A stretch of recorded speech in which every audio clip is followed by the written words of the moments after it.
بسم اللہ الرحمن الرحیم۔ السلام علیکم ناظرین۔ بنی اسرائیل میں ایک نوجوان تھا، بہت خوبصورت اور نہایت پاک باز۔ وہ نوجوان ٹوپیاں اور ٹوکریاں بنا کر بیچتا تھا۔ ایک دن بازار میں ٹوپیاں بیچتے بیچتے بادشاہ کے محل کی طرف نکل پڑا۔ محل میں ایک حسین شہزادی کی اس پر نظر پڑی تو اس نے اپنی خادمہ کو بھیج کر اس نوجوان کو بلوا لیا۔ نوجوان نے سمجھا کہ شاید شہزادی صاحبہ نے کچھ خریدنا ہے۔ وہ خادمہ کے ساتھ محل میں داخل ہوا تو خادمہ دروازہ بند کر کے باہر سے چلی گئی اور شہزادی برہنہ حالت میں سامنے آ گئی اور بولی، اے حسین نوجوان، میرے قریب آ اور میری خواہش پوری کرو۔ نوجوان نے کہا، اے شہزادی، اس رب سے ڈر جو بڑا بے نیاز ہے۔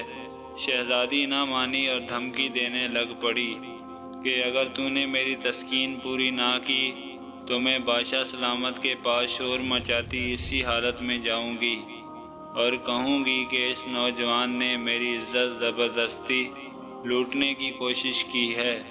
اب نوجوان بڑا پریشان ہوا اور کچھ سوچ کر بولا، اچھا، مجھے نہانے کی اجازت دی جائے تاکہ میں صاف ستھرا ہو جاؤں۔ شہزادی بولی، ٹھیک ہے، پر یہاں نہیں نہانا تم نے، کیونکہ تم بھاگ جاؤ گے۔ تم اس خادمہ کے ساتھ 40 فٹ اوپر محل کی چھت پر جا کر نہاؤ۔ نوجوان مان گیا اور اوپر چلا گیا۔ وہاں جا کر اس نے دیکھا کہ اب کیا کروں، تو اس کے ذہن میں اس کے سوا کوئی اور حل نہ آیا کہ 40 فٹ چھلانگ ہی لگا دی جائے۔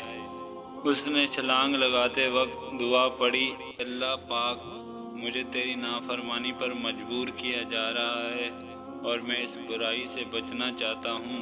مجھے 40 فٹ نیچے چھلانگ مار کر مر جانا تو منظور ہے، لیکن تیری نافرمانی نہیں۔ یہ کہہ کر نوجوان نے چھلانگ مار دی۔ اسی وقت ایک فرشتے کو باری تعالیٰ سے حکم جاری ہوا کہ جاؤ اس نوجوان کو بچاؤ۔ فرشتے نے اس نوجوان کو اپنے پروں میں سما لیا اور آرام سے نیچے اتار لیا۔ نوجوان بڑا خوش ہوا اور اسی وقت شکرانے کے نفل ادا کیے اور بارگاہ الہی میں عرض کی کہ مولا، تو چاہے تو مجھے اپنے اس کام سے بے نیاز کروا سکتا ہے۔ اے رب، مجھے تو کچھ عنایت کر تاکہ میں آرام سے بیٹھ کر کھا بھی سکوں اور تیری عبادت بھی کر سکوں۔ اس کی درخواست قبول ہوئی اور وہی فرشتہ جس نے اس کو بچایا ایک سونے سے بھری بوری لا دی۔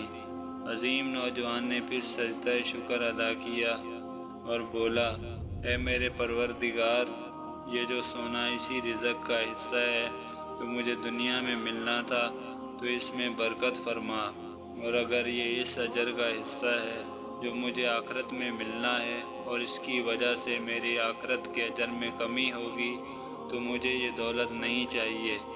نوجوان کو ایک غائبانہ آواز آئی، یہ جو سونا تجھے عطا کیا گیا ہے اس صبر کا 70واں حصہ ہے جو تو نے اس گناہ سے بچنے کے لیے کیا۔